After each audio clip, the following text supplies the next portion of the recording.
હર હર મહાદેવ। ભક્તો, આજે આપણે ભગવાન શિવની એક ખૂબ જ પવિત્ર કથા સાંભળવાના છીએ, જે દુઃખ અને દરિદ્રતાનો નાશ કરનારી છે, જેનું વર્ણન શિવ પુરાણમાં પણ જોવા મળે છે। અને એવું કહેવામાં આવે છે કે જે કોઈ પણ આ કથાને શરૂઆતથી અંત સુધી સાચા દિલથી સાંભળે છે, તો તેના ઘરમાં ક્યારેય કોઈ દરિદ્રતા નથી આવતી। આ કથાને સાંભળ્યા પછી રોગીને તેના બધા રોગોથી મુક્તિ મળે છે। આ કથા દ્વારા અમે તમને એ પણ જણાવવા જઈ રહ્યા છીએ કે ભગવાન શિવની કથાઓ સાંભળવાનું શું ફળ મળે છે, માટે આપ સૌએ આ કથાને શરૂઆતથી અંત સુધી સાંભળવી જોઈએ। અને જો કોઈ વ્યક્તિ ભગવાન શિવની આ પરોપકારી કથાને સાંભળે છે, તો તેમની ભક્તિ ભગવાન શિવ પ્રત્યે 100 ગણી વધી જાય છે। જો તમે ભગવાન શિવના ભક્ત છો, તો તમારે ભગવાન શિવનો અનાદર ન કરવો જોઈએ। ભક્તો, આ પવિત્ર કથાને શરૂ કરતા પહેલા જો તમે બધાએ હજુ સુધી વિડીયોને લાઈક ન કર્યો હોય, તો વિડીયોને લાઈક કરો અને કોમેન્ટ બોક્સમાં હર હર મહાદેવ જરૂરથી લખજો। તો ચાલો મિત્રો, આ કથાને શરૂ કરીએ। ભક્તો, પ્રાચીન કાળમાં એક શહેરમાં એક શેઠ અને શેઠાણી રહેતા હતા। તેમની પાસે અન્ન અને ધનની કોઈ કમી ન હતી, પરંતુ એ લોકો જીવનમાં ક્યારેય કોઈ દાન પુણ્ય કે ધાર્મિક કાર્ય કરતા ન હતા। પોતાના જીવનમાં તેમણે ક્યારેય દાન પુણ્યનું કોઈ કાર્ય કર્યું ન હતું। તેમના જીવનમાં તેમણે ક્યારેય કોઈને દાન આપ્યું ન હતું, અને તેમની પાસે મિલકત ખાવા માટે કોઈ સંતાન ન હતું। એ શેઠની હવેલી જ્યાં હતી, એ જગ્યાની પાસે એક પીપળાનું ઝાડ હતું, અને એ પીપળાના ઝાડ પર એક સુંદર સુંદર ચકલી રહેતી હતી। એ ચકલી ભગવાન શિવમાં ખૂબ જ માનતી હતી। એ ભગવાન શિવના નામનો રોજ જાપ કરતી હતી। એ ચકલીએ પીપળાના ઝાડ પર માળો બનાવ્યો હતો। ચકલીના 2 નાના બાળકો હતા। આ ચકલી રોજ શહેરમાં અનાજ ખાવા માટે જતી હતી। એ ચકલીએ પીપળાના ઝાડ પર માળો બનાવ્યો હતો। ચકલીને 2 નાના બાળકો હતા। આ ચકલી રોજ શહેરમાં અનાજ ખાવા માટે જતી હતી, અને અનાજ ખાધા બાદ તે ફરી પોતાના બાળામાં આવી પોતાના બાળકોને જમાડતી હતી। ચકલી રોજ તે શેઠના ઘરે જતી હતી, પણ ત્યાં તેને એક દાણો પણ ના મળ્યો, એટલે ચકલી ત્યાંથી આગળ વધે છે। ત્યારે ચકલી મનમાં વિચારવા લાગે છે કે આખા શહેરની સૌથી મોટી હવેલી આ શેઠની છે, અને સૌથી વધુ શ્રીમંત વ્યક્તિ છે, પરંતુ તેમ છતાં તે ક્યારેય કોઈને ભિક્ષા નથી આપતો, ક્યારેય કોઈ ધર્મનું કામ નથી કરતો, મંદિરમાં ક્યારેય કોઈ સહકાર નથી આપતો, ક્યારેય કોઈ લાચાર વ્યક્તિની મદદ નથી કરતો, કે ક્યારેય પક્ષીઓને અનાજ નથી આપતો। આ શેઠ ખૂબ જ કંજૂસ છે। એક દિવસ ચકલી સવારે પોતાના માળામાંથી ઉડે છે અને પહેલા શેઠની હવેલી પર બેસે। એ શેઠની હવેલીમાં ચકલી જઈને બેસે છે। ત્યારે શેઠ અને શેઠાણી વાતો કરતા હતા। શેઠાણી પોતાના પતિને કહેતી હતી કે આપણી પાસે એટલી બધી સંપત્તિ છે કે આખા શહેરના લોકો આપણને નગરશેઠ કહીને બોલાવે છે। આપણી પાસે પૈસાની કોઈ કમી નથી, પણ આ ધનનું આપણે શું કરીએ? આપણી પાસે કોઈ વારસદાર નથી, કોઈ દીકરો નથી કે જે આ પૈસાને ખાઈ શકે। ત્યારે શેઠ તેની શેઠાણીને કહે કે શેઠાણી, હવે આમાં મારો શું વાંક છે? આપણું નસીબ પણ કંઈક આવું જ છે। એવું પણ બની શકે કે આપણા નસીબમાં દીકરો ના હોય। શેઠ આગળ કહે કે હવે જ્યાં સુધી આપણે જીવીશું ત્યાં સુધી આ પૈસા વાપરીશું। એ પછી જેના નસીબમાં હશે એ આ મિલકત ખાશે। પતિ પત્ની બંને આ પ્રકારની વાતો કરે છે, અને ચકલી ખૂબ જ ધ્યાનથી સાંભળે છે। શેઠ અને શેઠાણીની વાત પૂરી રીતે સાંભળીને પક્ષી ત્યાંથી આગળ વધે છે, અને અનાજ પાણી મેળવ્યા પછી તે પોતાના માળામાં પાછી જતી રહે છે। હવે ચકલી રોજ તે શેઠના ઘરે જવા લાગી અને તેની આખી વાત સાંભળવા લાગી। શેઠની પત્ની ખૂબ જ સારા સ્વભાવની હતી, તેના હૃદયમાં કરુણા પણ હતી। શેઠાણી રોજ તે ચકલીને જુએ છે ત્યારે ધીમે ધીમે શેઠાણીને તે ચકલી સાથે લગાવ થઈ જાય છે। હવે શેઠાણી તે ચકલીને ગુપ્ત રીતે શેઠની જાણ વગર અનાજ નાખતી હતી અને ચકલી અનાજ ખાઈને સંતુષ્ટ થઈ જતી હતી. તે ચકલીને ખૂબ જ પ્રેમથી રોજ દાણા નાખતી હતી અને એક વાસણમાં પાણી પીવા આપતી હતી. હવે ચકલીને બચ્ચાને એકલા મૂકીને શહેર જવાની જરૂર પડતી ન હતી. આ રીતે ઘણા દિવસો વીતી ગયા. એક દિવસ ચકલી તેના મનમાં વિચારવા લાગે કે શેઠાણી બહુ સારી હે, તે મને અનાજ પણ ખવડાવે હે, પણ તેના ઘરમાં પુત્ર નથી. પછી તે ચકલી તેના મનમાં વિચારવા લાગી કે મારે શું કરવું જોઈએ જેથી આ શેઠાણીને પુત્ર થાય. ચકલી વિચારે કે જ્યાં સુધી સ્ત્રી માતા ન બને ત્યાં સુધી તે સ્ત્રી ભાગ્યશાળી કહેવાતી નથી. સ્ત્રીની પીડા સ્ત્રી જ સમજી શકે હે. સ્ત્રીનું જીવન ત્યારે જ સફળ થાય જ્યારે તે માતા બને હે. સ્ત્રીની સૌથી મોટી ખુશી ત્યારે થાય હે જ્યારે તે માતા બને હે. આવું વિચારીને ચકલી ખૂબ જ ઉદાસ થઈ જાય હે અને ચકલી વિચારવા લાગે કે આ તો કેટલી સારી શેઠાણી હે. રોજ તે મને અનાજ પણ ખવડાવે હે. મારે શું કરવું જોઈએ જેથી તેના ઘરમાં એક પુત્રનો જન્મ થાય અને તેને દીકરો મળે. અને મનમાં ને મનમાં ખૂબ જ વિચાર કરે હે.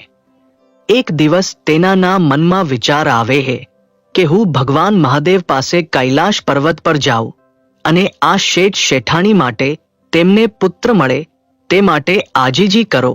તો આમ વિચારીને ચકલી તેના પતિને કહે કે સાંભળો, હું થોડા દિવસો માટે ક્યાંક જાઉં છું. તમે બાળકોની સંભાળ રાખજો, તેમને સમયસર અનાજ પાણી ખવડાવજો. આવું કહીને ચકલી તેના માળામાંથી ઉડી જાય. ચકલી ઉડતી જાય. રાત દિવસ ઉડે.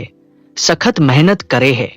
ભૂખી તરસી રહીને ઉડતી રહે અને ઉડતી ઉડતી એવટે કૈલાશ પર્વત પર પહોંચે જ્યાં મહાદેવ અને માતા પાર્વતી રહે અને માતા પાર્વતીના ચરણોમાં પડી જાય અને માતા પાર્વતીના ચરણોમાં પડતા જ તે બેહોશ થઈ જાય.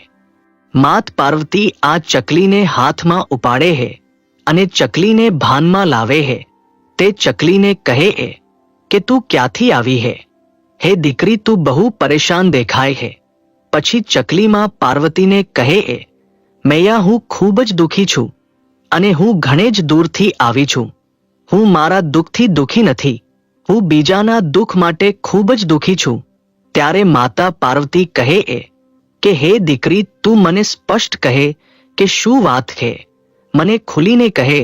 પછી ચકલી કહે કે હું જ્યાં રહું છું ત્યાં એક શેઠ અને શેઠાણી રહે. તેમને કોઈ પુત્ર નથી અને તે શેઠાણી ખૂબ જ સારી. મને રોજ ખવડાવે અને પાણી પણ પીવડાવે. તેને એક પુત્ર આપો. ચકલી આ વાત માતા પાર્વતીને કહે અને ફરીથી બેહોશ થઈ જાય. પાર્વતી ફરીથી એ ચકલીને ભાનમાં લાવવાનો પ્રયત્ન કરે. લાંબા સમય પછી ચકલી ભાનમાં આવે. પછી માતા પાર્વતી તે ચકલીને થોડા દાણા ખવડાવે અને પાણી પીવડાવે અને ચકલીને કહે પુત્રી, ચિંતા ના કર, મહાદેવ થોડી વારમાં સમાધિમાંથી જાગી જશે. તે પછી આપણે મહાદેવ સાથે વાત કરીશું. થોડી વાર પછી ભગવાન મહાદેવ પોતાની સમાધિમાંથી ઊભા થઈ જાય. માતા પાર્વતી હાથમાં ચકલીને લઈને મહાદેવ પાસે જાય અને મહાદેવને કહે કે હે ભગવાન, માધવનગરમાં એક શેઠ અને શેઠાણી રહે. તેમના નસીબમાં કોઈ પુત્ર છે કે નથી. મહાદેવ ધ્યાન કરે અને જુએ અને પછી કહે કે હે પાર્વતી, તે શેઠ અને શેઠાણીના નસીબમાં કોઈ પુત્ર નથી. ત્યારે માતા પાર્વતી કહે હે ભગવાન, જો તેના ભાગ્યમાં પુત્ર ન હોય તો પણ તમારે તેમને પુત્ર આપવો પડશે. પરંતુ મહાદેવ કહે કે તમે આટલો આગ્રહ કેમ કરો છો? તેમના નસીબમાં પુત્ર નથી તો પછી હું તેમને પુત્ર કેવી રીતે આપી શકું? પરંતુ માતા પાર્વતી જીદ કરે અને કહે કે આ ચકલી ઘણા દૂરથી આવી અને આશા રાખીને આવી કે આપણે તેની મદદ કરીશું. આ આશા સાથે તે આટલે દૂરથી ભૂખી તરસી ઉડીને અહીં આવી અને આપણે તેને અહીંથી ખાલી હાથે ન મોકલી શકીએ. હવે માતા પાર્વતીની આવી જીદ સામે મહાદેવ ઝૂકી જાય છે અને કહે કે ઠીક હે પાર્વતી, તમે દરેક જીવ માટે આટલી જીદ કરો છો અને મારે તમારી દરેક જીદ પૂરી કરવી પડે છે. ઠીક હે, જો તમે કહેતા હોય તો આપણે પહેલા શેઠ અને શેઠાણીને પુત્ર આપી દઈશું, પરંતુ આ ચકલીને કહો કે શેઠ અને શેઠાણી કોઈ દાન પુણ્ય કરતા નથી, કોઈ પુણ્ય કાર્ય નથી કરતા, કોઈ પવિત્ર ગ્રંથો નથી વાંચતા, કોઈ જ્ઞાન પુરાણ નથી વાંચતા, તેઓ વેદનો અભ્યાસ નથી કરતા, તેઓ નાસ્તિક છે. પરંતુ સાંભળો, પુત્ર પ્રાપ્તિ બાદ નાસ્તિકમાંથી આસ્તિક બનવું પડશે અને તેમણે દાન પુણ્ય કરવું પડશે, તેમણે મંદિરમાં જવું પડશે, સાધુને ભિક્ષા પણ આપવી પડશે, ભગવાનનું ભજન પણ કરવું પડશે, નહીં તો એમના પુત્રનું આયુષ્ય ઓછું થઈ જશે. ત્યારે તે ચકલી કહે કે હે ભગવાન, હું શેઠ શેઠાણીને મંદિરમાં લઈ જવાનો પ્રયત્ન કરીશ, તેમને સોમવારના ઉપવાસ કરવાનું કહીશ, દાન કરવાનું કહીશ, હું મારાથી બનતા તમામ પ્રયત્ન કરીશ. ત્યારે ભગવાન ભોલેનાથ તેને તથાસ્તુ કહે અને કહે કે તમારી ઈચ્છા જલ્દી જ પૂરી થશે. તે પછી ચકલી ભગવાન ભોલેનાથ અને માતા પાર્વતીને પ્રણામ કરે છે અને ત્યાંથી ઉડી જાય છે અને તેના માળામાં પાછી આવે છે. મિત્રો, થોડા જ સમયમાં શેઠાણી ગર્ભવતી થાય અને 9 મહિના પછી શેઠાણીને એક સુંદર પુત્ર મળે છે. શેઠ અને શેઠાણી તેમના પુત્રને મેળવીને ખૂબ જ ખુશ થાય છે. ચકલી પણ ખૂબ જ ખુશ થાય છે. ચકલી વિચારે છે કે તેની મહેનત સફળ રહી છે. ચકલી પણ તેની મહેનતનું ફળ જોઈને ખૂબ જ ખુશ થાય છે. તે વિચારે કે આ શહેરનો સૌથી ધનિક શેઠ છે અને જ્યારે આ શેઠ પોતાના પુત્રને સારી વસ્તુઓ ખવડાવશે ત્યારે કેટલાક નાના નાના ટુકડા પણ નીચે પડી જશે અને મને પણ તે ખાવા મળશે. આવું વિચારી તે ચકલી ખૂબ જ ખુશ થાય છે. ધીમે ધીમે શેઠનો દીકરો મોટો થાય છે. એક શ્રાવણ મહિનો પસાર થાય છે, બીજો શ્રાવણ મહિનો પસાર થાય છે, ત્રીજો શ્રાવણ મહિનો પણ પસાર થઈ જાય છે અને આમ કરતા કરતા ચોથો શ્રાવણનો મહિનો પણ પસાર થઈ જાય છે અને 5મો શ્રાવણ માસ આવવાનો હોય છે. ત્યારે તે ચકલી ખૂબ જ ચિંતામાં પડી જાય છે. તે ખૂબ જ દુઃખ અનુભવે છે. તે એવું વિચારવા લાગે છે કે શેઠનો દીકરો 5 વર્ષનો થઈ ગયો છે અને આ શેઠ અને શેઠાણી હજુ સુધી કોઈ દાન પુણ્ય નથી કરતા, તે કોઈ મંદિરમાં નથી જતા, કોઈને ભિક્ષા પણ નથી આપતા, શ્રાવણ સોમવારના વ્રત પણ નથી કરતા. એટલે આ ચકલીને ખૂબ જ દુઃખ થાય છે.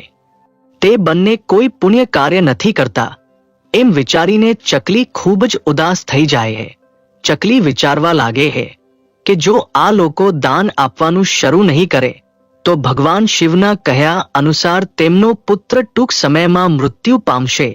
આવું વિચારીને એ ખૂબ જ ઉદાસ રહેવા લાગે, ખૂબ જ ચિંતિત થાય છે. ચકલી વિચારવા લાગે છે કે શેઠ અને શેઠાણીને કહું તો કેવી રીતે કહું? એ લોકો મારી ભાષા પણ સમજી શકતા નથી, તેઓ મારા હાવભાવને પણ સમજી શકતા નથી. હવે મારે શું કરવું જોઈએ? એમ વિચારીને તે ચકલી ખૂબ જ ઉદાસ થઈ જાય છે અને વિચારે કે મારે પાછું કૈલાશ પર્વત પર જવું જોઈએ અને માતા પાર્વતી અને ભગવાન શિવને તેનો ઉપાય પૂવવો જોઈએ. ત્યાં સુધીમાં ચકલીના બાળકો મોટા થઈ ગયા હતા. ચકલી તેના બાળકોને કહે કે તમે તમારું ધ્યાન રાખજો, હું થોડા દિવસો માટે ક્યાંક જાઉં છું. પછી ચકલી ફરીથી તેના માળામાંથી ઉડે છે અને સીધી કૈલાશ પર્વત પર પહોંચી જાય. કૈલાશ પર્વત પર જઈને તે ચકલી માતા પાર્વતીના ચરણોમાં પડી જાય છે અને માતા પાર્વતી ચકલીને હાથમાં લઈને કહે પુત્રી, હવે તને શું તકલીફ છે? તે કહ્યું હતું તેમ જ થયું છે. શેઠ અને શેઠાણીને એક દીકરો થયો છે. હવે તું ફરી પાછી અહીં કેમ આવી છે? પછી ચકલી માતા પાર્વતીને કહે મૈયા, શેઠ અને શેઠાણીનો એક દીકરો થયો છે, પણ હું શેઠ અને શેઠાણીને સાચા રસ્તે લઈ જઈ શકી નથી. હું તેમને નાસ્તિકમાંથી આસ્તિક નથી કરી શકી. હું તેમને ધાર્મિક કાર્ય કરાવી શકી નથી. પતિ પત્ની બંને આજે પણ એક જ સરખા હે. ન તો તેઓ કોઈ મંદિરમાં જાય હે, ન તો કોઈ દાન ધર્મ કરે હે, કે ન તો તેઓ કોઈ ભગવાનની પૂજા કરે હે. પતિ પત્ની બંને હજી પણ એક સરખા હે. આવું જ રહેશે તો તેમના પુત્રનું ટૂંક સમયમાં મૃત્યુ થઈ જશે, જેના કારણે હું ખૂબ જ દુઃખી છું. પછી ચકલી માતા પાર્વતીના ચરણોમાં પડી જાય હે અને રડવા લાગે હે અને કહે એ કે મૈયા, આવું ન થવું જોઈએ. તેમનો પુત્ર લાંબા સમય સુધી જીવતો રહેવો જોઈએ, અલ્પજીવી ન હોવો જોઈએ. ચકલી આ વાત સારી રીતે જાણતી હતી કે જ્યારે પિતા પાસે કોઈ વસ્તુ માંગવી હોય તો મૈયાના ચરણોમાં જાઓ, મૈયાને મનાવો તો પિતા આપોઆપ માની જાય. આવું વિચારીને ચકલી માતા પાર્વતીના ચરણોમાં પડી જાય છે. ત્યારે માતા પાર્વતી ફરીથી ચકલીને પોતાના હાથમાં ઉઠાવે છે અને કહે એ કે દીકરી, તું શાંત થઈ જા. પછી માતા પાર્વતી ફરી ભગવાન ભોલેનાથને કહે છે, મહાદેવ, આવું ન થવું જોઈએ. ચકલી આગળ કહે છે કે મૈયા, મેં તેમને સમજાવવાનો પૂરો પ્રયત્ન કર્યો હતો, પરંતુ તે લોકો મારી ભાષા સમજી શકતા નથી અને તેઓ મારા હાવ ભાવ પણ સમજી શકતા નથી. હવે હું શું કરું? ચકલી આગળ કહે એ કે માતા, તમે અને ભોલે બાબા ત્યાં જઈને શેઠ અને શેઠાણીને સાચા રસ્તે લઈ આવો તો તમારી ઘણી મહેરબાની થશે. તો માતા પાર્વતી અને ભોલેનાથ કહે એ, ઠીક છે દીકરી, આવું જ થશે. અમે બહુ જ જલ્દી શેઠ અને શેઠાણીના દરવાજે પહોંચવાના છીએ. પછી એ ચકલી કૈલાશ પર્વત પરથી પોતાના માળામાં પાછી આવે છે.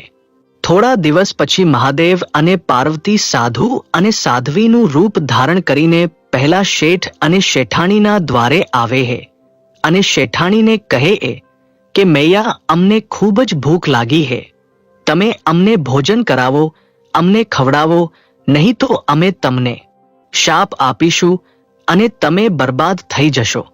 પછી શેઠાણી હાથ જોડીને કહે એ, બાબા, અમને શાપ ન આપો, અમે ચોક્કસ તમને ખવડાવીશું. પછી શેઠાણી સાધુના વેશમાં આવેલા મહાદેવ અને પાર્વતીને તેમના ઘરની અંદર લઈ જાય છે અને તે સારી સારી વાનગીઓ બનાવે છે અને તે બંનેને ખવડાવે છે. તે સમયે શેઠાણીનો તે નાનો પુત્ર શેઠાણીને મદદ કરે છે. ક્યારેક તે મહાદેવ અને પાર્વતી પાસે રોટલી લાવતો, ક્યારેક શાક લાવતો, ક્યારેક કોઈ મીઠાઈ લઈ આવતો. માતા પાર્વતી આ જોઈને ખૂબ જ ખુશ થાય છે. માતા પાર્વતી વિચારે છે કે આ મહાદેવનો પ્રસાદ છે, એટલે જ તે એટલા ચંચળ છે.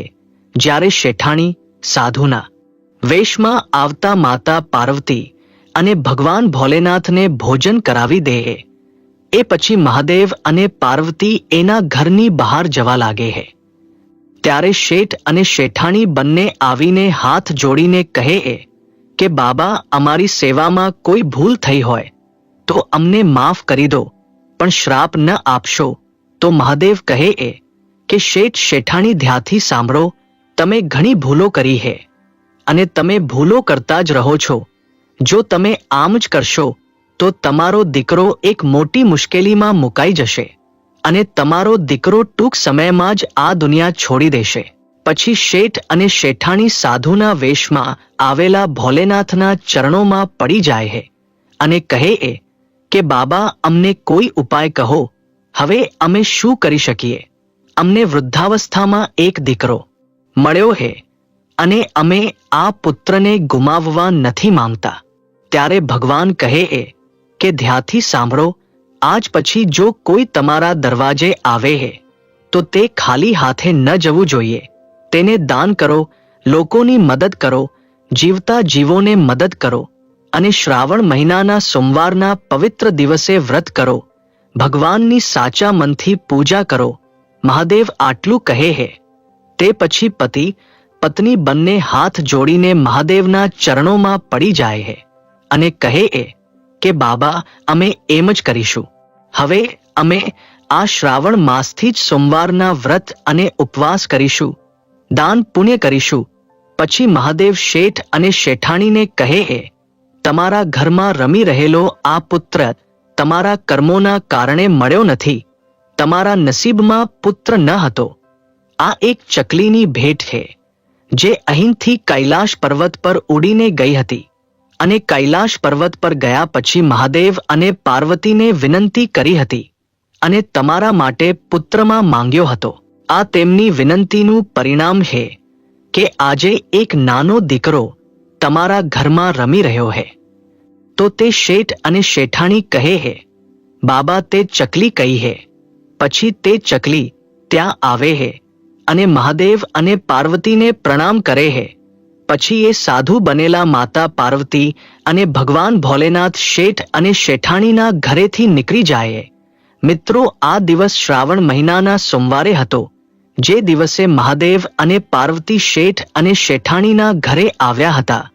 એટલે જ એ જ દિવસથી શેઠ શેઠાણી ખૂબ જ ધામધૂમથી શ્રાવણ માસનો તહેવાર ઉજવે છે અને શ્રાવણ સોમવારે વ્રત રાખે છે, દાન પુણ્ય કરવાનું ચાલુ કરે છે, ભૂખ્યા લોકોને ભોજન કરાવે છે અને તળાવ ખોદાવે છે, મંદિર બનાવડાવે છે અને ભગવાન ભોલેનાથની ભક્તિમાં લીન થઈ જાય છે.